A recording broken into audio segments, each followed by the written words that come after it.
তালা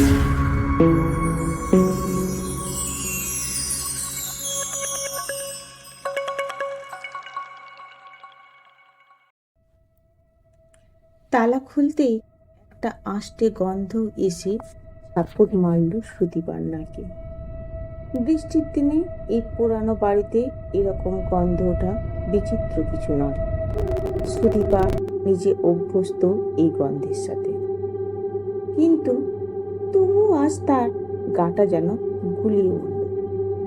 কোনো মতে নিজের কাক ভেজা শরীরটাকে ফেলে দিয়ে গেল স্নান ঘরে। শাওয়ার চালিয়ে দাঁড়িয়ে পড়ল নিচে।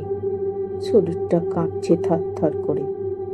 শাওয়ারের জল এক নাগাড়ে পড়ছে চোখে মুখে।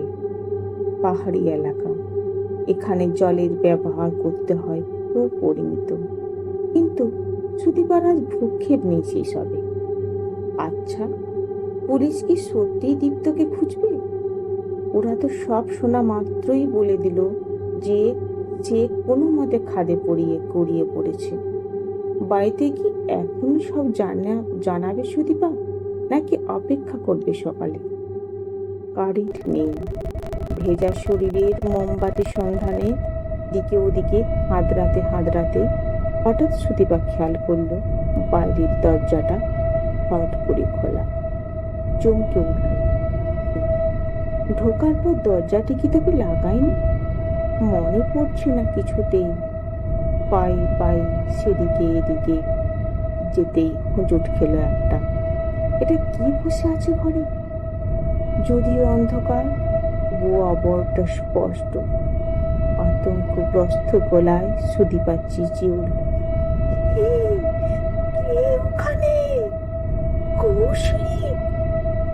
কৌশিক বাবুর প্রত্যাশাতে ছিলে বুঝি? চিনতে তো ঠিকই পেরেছ, আমি তোমার দীপ্ত। অজানা আগন্তুকের আতঙ্কে যতটা না ভয় পেয়েছিল সুদীপা, এবার তার চেয়েও অনেক গুণ বেশি ভয় পেল পরিচিত মানুষটার কণ্ঠস্বরে।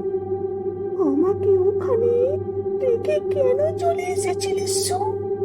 তুমি জানো না বৃষ্টিকে আমি কতটা ভয় পাই?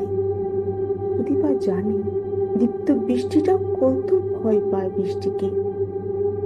থেকে বছর 7 আগে ভয়ঙ্কর বৃষ্টির দিনে গাছের ডাল পড়ে লোকটা সারা জীবনের মতো পঙ্গু হয়ে গিয়েছিল।